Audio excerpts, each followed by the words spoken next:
who's responsible for me being here tonight.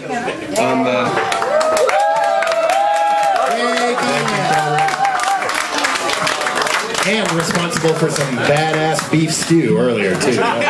Good. Utterly responsible. And salad to redeem it all.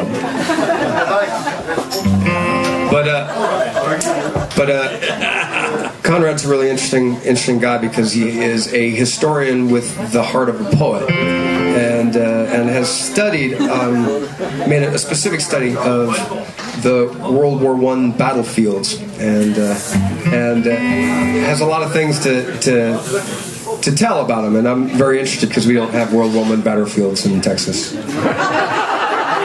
I looked. There's a lot of oil fields. Yeah, oil fields.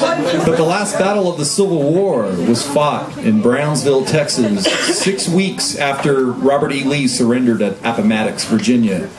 And the Confederates won that battle, actually. And it was over cotton. And the news, of course, at that time only traveled by horse. So it was, 6 weeks after the war had actually ended, there was the last battle that was fought, and the news finally reached. 4 miles east of where I grew up, actually. That's great. Palmetto Hill. That's great. Do you have a song that story leads into? I'm writing one right now.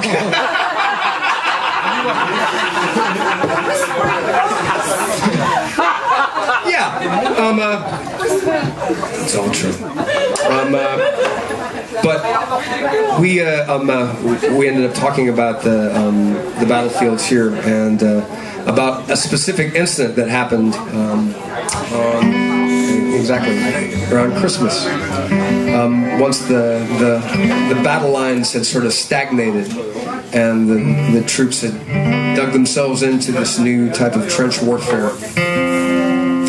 And this is a true story about what happened one Christmas.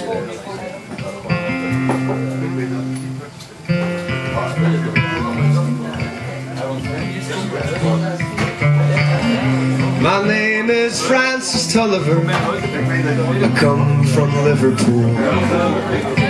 2 years ago the war was waiting for me after school. From Belgium and to Flanders, Germany to here, I fought for king and country I hold dear. 'Twas Christmas in the trenches where the frost so bitter hung.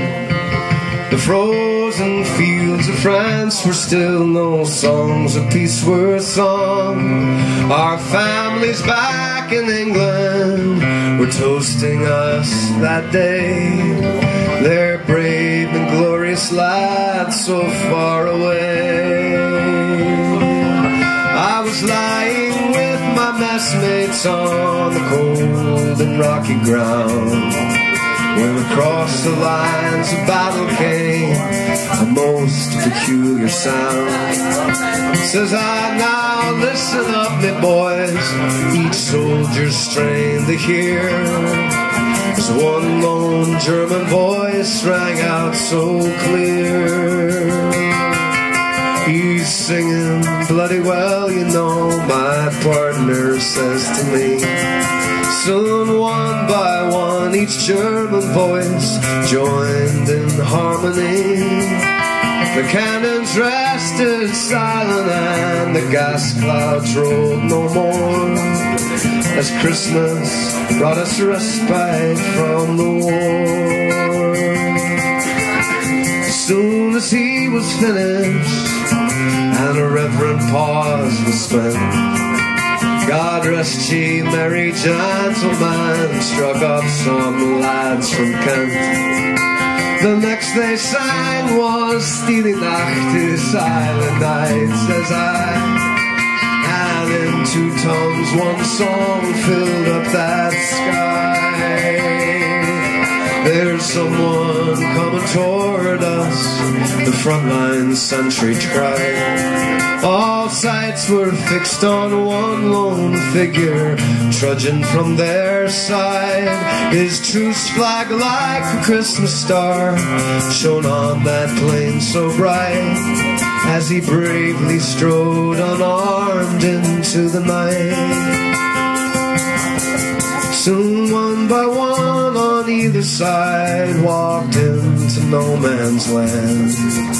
With neither gun nor bayonet, we met there hand to hand. We shared some secret brandy and we wished each other well. And in a flare-lit soccer game we gave him hell.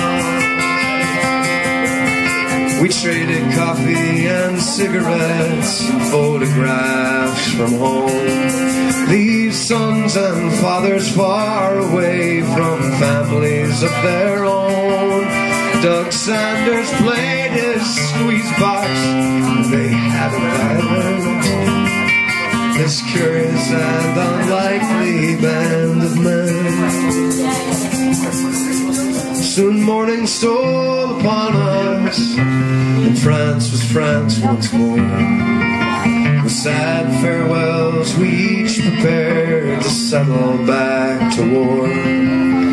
But the question haunted everyone who lived that wondrous sight: whose family have I fixed within my sights?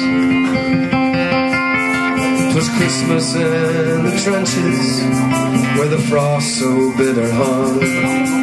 The frozen fields of France were warmed as songs of peace were sung.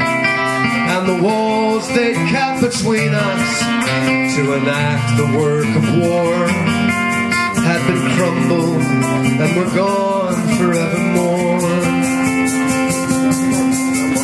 My name is Francis Tulliver, in Liverpool I dwell, and each Christmas come since World War I I've learned its lesson well. But the ones who call the shots won't be among the dead and lame, and on each end of the rifle we're the same.